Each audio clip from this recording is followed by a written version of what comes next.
What's up? I'm Dan Fredenberg, and this is another Chance Encounter. Hey, what's up? I'm Dan Fredenberg. I'm a commercial real estate guy.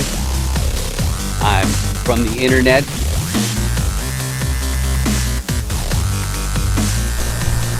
We're seeing more properties like this being built in front of a house that's going to be torn down soon. I understand that there are power lines that are getting kind of close. What's up again? This is Dan Fredenberg, and that there is a commercial real estate building.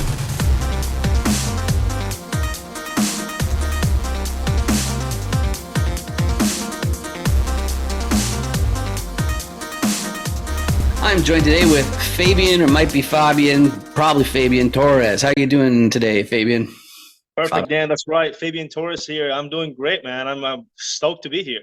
Sweet. And I'm really happy because my very favorite audience member is joining us today. And why is our favorite audience member joining us today, Fabian? It's because this is a chance encounter where I interview commercial real estate syndicators, operators, buyers, sellers, all that type of people. And why do I do that? Well, part of it is because it's the law. For compliance reasons, you cannot share your private deals unless you have a prior substantive relationship, and you have to have it documented, which is kind of crazy if you ask me, but it does make sense to get to know everybody who's in your circle and find out if there's any overlap. So before we get too deep into that though, Fabian, do you want to introduce yourself to the audience? Yeah. So I actually, I operate for under M&T Enterprise Ventures, and we're actually a syndicated group that has about 70 years of combined experience. I come from a finance and aviation background. I went to school to be a pilot, quickly realized that corporate America just wasn't for me. And, I'm just not for the corporate politics. And I just, the entrepreneurial spirit in me, and, my experience in the past, I found everything I needed, and to be complacent, rather not complacent, to enjoy my life in the everyday doing in commercial real estate. So, multifamily syndications has just literally every single thing that I was looking for, and here I am. Beautiful, beautiful. I love it. And so before I go into the 5 distinct motivations of commercial investors, I got to say, but wait, check your 8. Can you do me a favor? And under the camera, if you can see in the audience's computer, you should be able to see if they've got the red subscribe button or if they've got the gray one. Can you? No, that's just a joke. All right, let's go through the 5 different distinct motivations. There are different reasons for people to make an acquisition, but, the fact is it's not a simple process. So people have to have a really good motivation to know that they're going to follow through. So here are the 5 that I've found really tells me what they're all about though. The first one, some people are making commercial acquisitions because they're preserving their purchasing power. So if you've got a decent sized portfolio and you use the cash flow, the profits from it to make ends meet, then sometimes when inflation rears its ugly head, you're going to have to make a new commercial acquisition to stave off that effect and still maintain your purchasing power, aka your nest egg's value. That's not really what I'm up to. What I'm up to, because I come from the tech side where you have big salaries, big wages, and great big massive income tax. So it hit me. My background is in CRMs. I worked for a CRM software company, and then I opened up my own agency for companies that do more than 7 figures in revenue per year. That was back in 2011. But I've come to commercial real estate because it hit me as like, what am I doing paying all this money in income tax when I can be rewarded for my effort in the form of deployed capital, aka equity. So that's what I'm up to in commercial real estate. But many people, especially the younger crowd, they're attracted to commercial real estate because they want to fast track their retirement.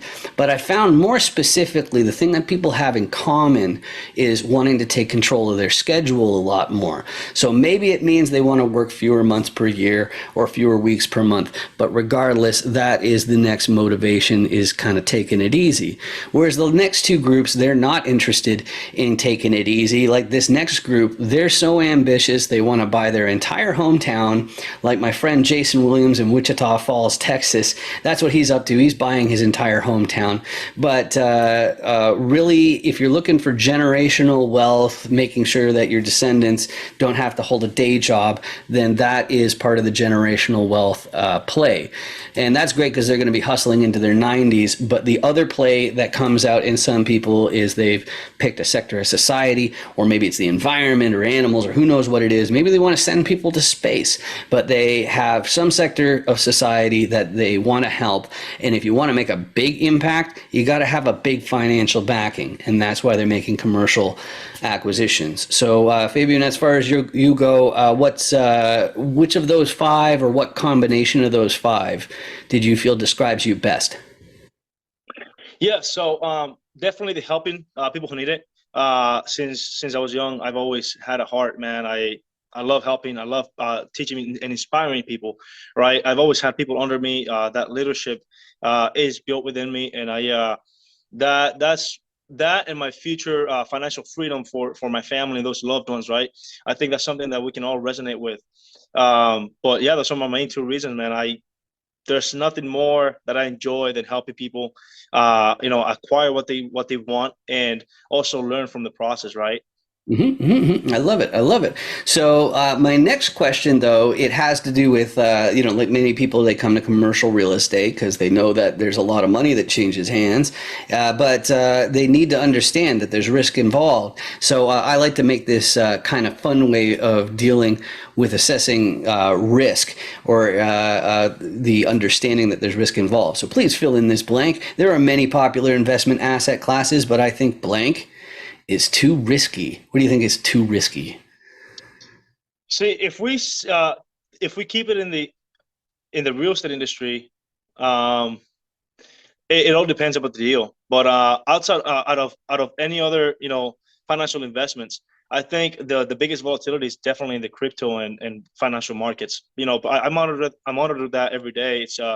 And man, there is just you never promise anything. I mean, and that's with any investment, but there's very much high risk on those type of investments, especially if you're not well educated on those fields, right?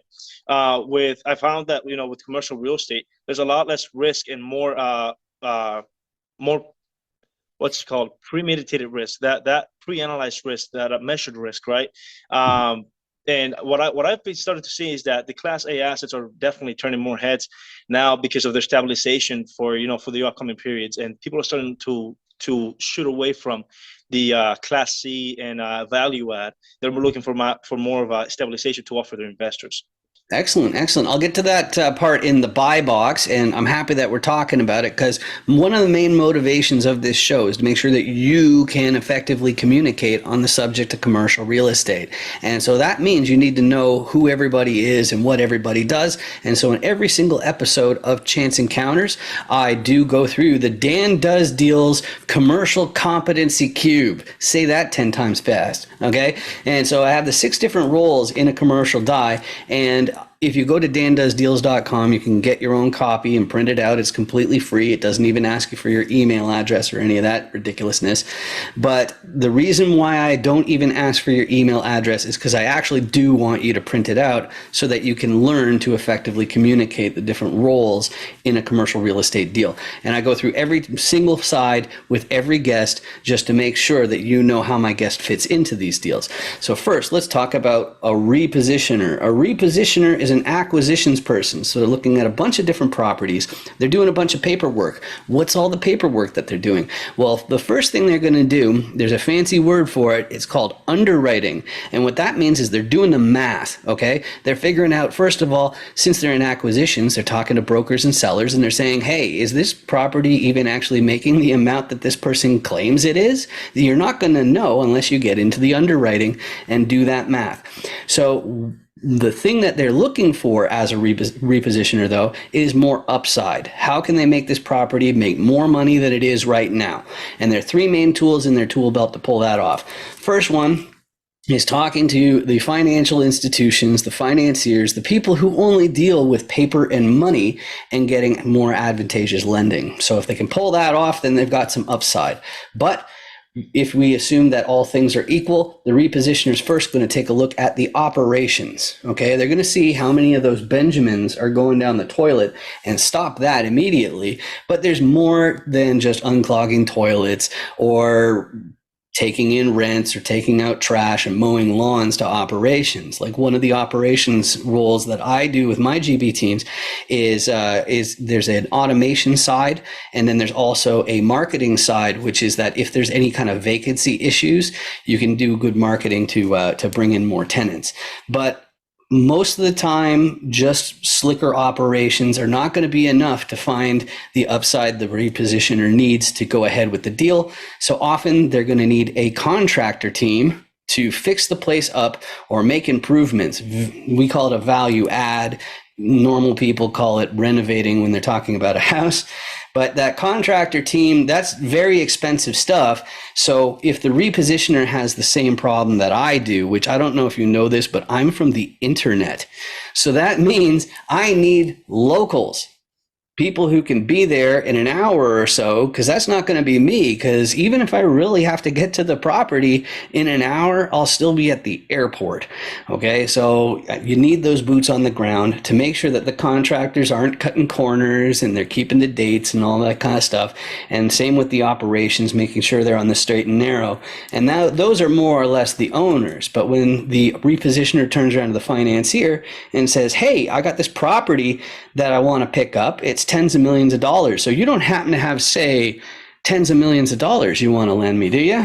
And the financier is going to have one more question that I haven't addressed yet, which is, who's the KP?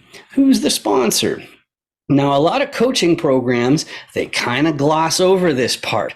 But if you want to be eligible for a commercial loan, you have to have somebody in the fold who already owns a similar asset.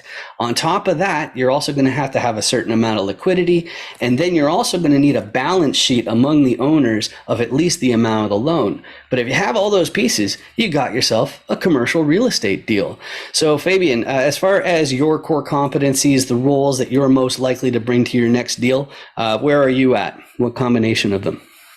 I think they're all very important. Actually, it all starts obviously with the acquisition team, right? So that's actually what I do. I'm the acquisition manager for my group, and the most important part I'd say for the beginning stage is definitely the underwriting.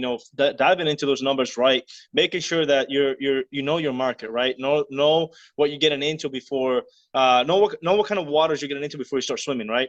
And so the money will come for any great deal. The money will come. That's the least of the matter. So nonetheless, it is a very effort needed activity, but it's relatively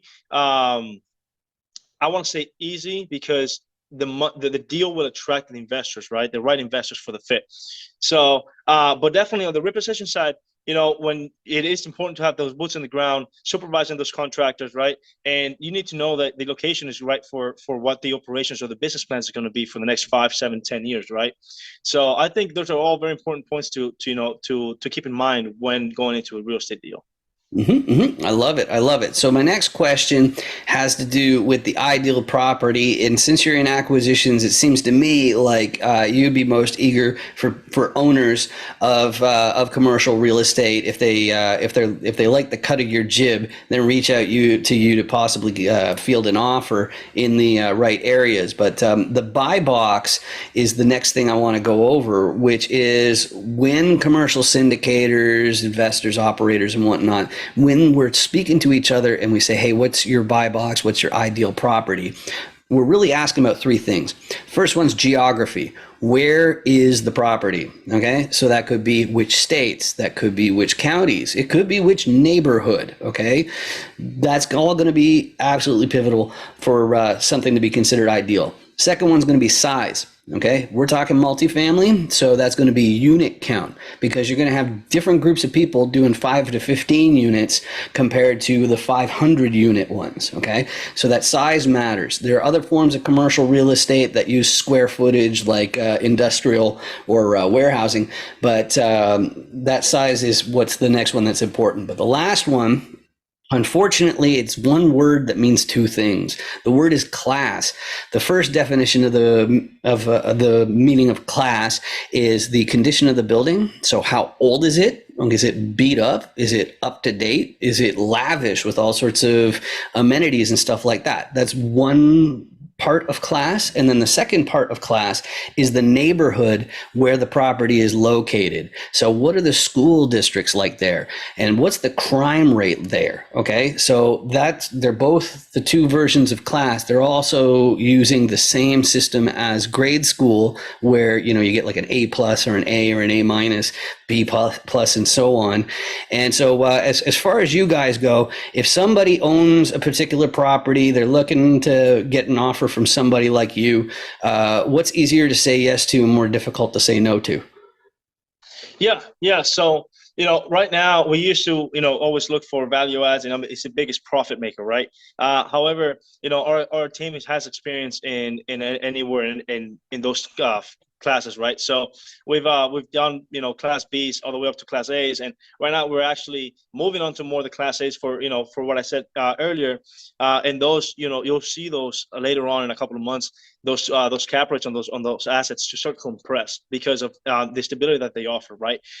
So with that said, we are looking for class B and up assets that are offering a return for the investors that beats the inflation, right? That's what everyone's looking for. We tend to go more with either a we try to help distressed buyers in order for them to walk away with a happy ending, and for us to offer investors a better property, a better deal, right? So any off market, and when it comes to size, we tend to focus only on 150 unit plus. We don't really, from 150 below. It's not that we won't look at it, but it's the profit margins that we're looking for and the stability. It's not it's not quite there, right? So at least for our criteria. So yeah, and with that said, and we also have boots on the ground anywhere in Texas, Florida, in the Carolinas. We actually got boots on the ground in Vegas. So if you guys ever feel free or ever find anything, bring it by my table, and we'll try to make something work, right? And Mm-hmm. if I think at the end of this, we'll go ahead and provide my contact info, That's so you guys right. go ahead and reach out to me. Right. So, but the question right before that is I want you to tell the people in the camera who you're disproportionately well suited to help. See, commercial real estate is fantastic because it's a team sport. And so everybody's making these different teams, and it's so that way people are much more supportive than in other industries.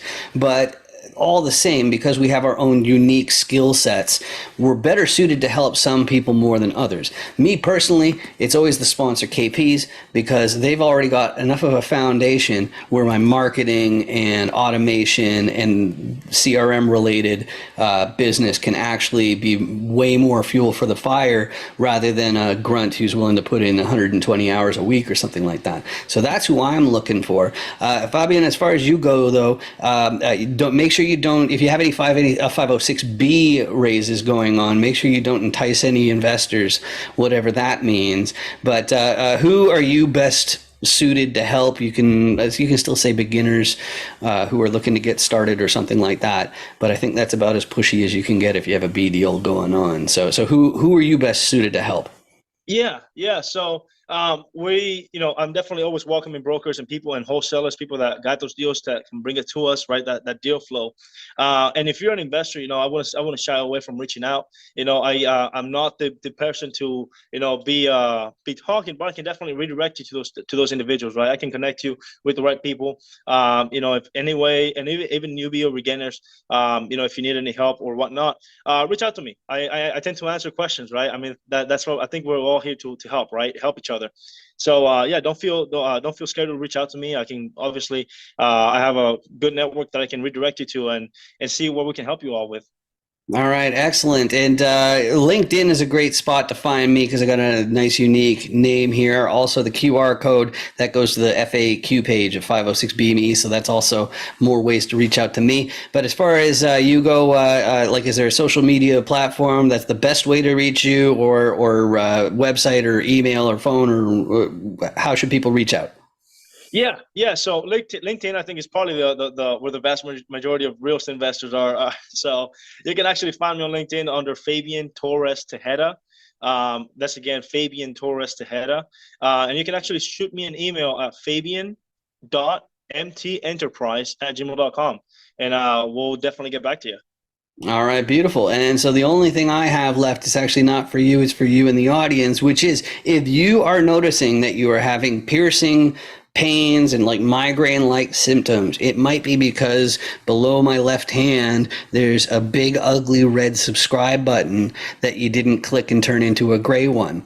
And I gotta let you know, if enough people hit that awful red button and get it out of their lives and turn it gray, then YouTube will actually start paying for these videos instead of me. So you'd be doing me a big favor. It costs you absolutely nothing, and all it means is that my videos might show up on your list of suggestions, which you can go ahead and ignore. That's perfectly fine. I just appreciate the fact that you spent this time with me.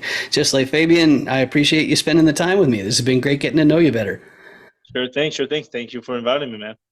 Awesome. Thanks. Make sure you 506B me. Any syndicators, make sure you 506B me. Hi. Oh, hey. Yeah, here's my code. You got your QR code scanner?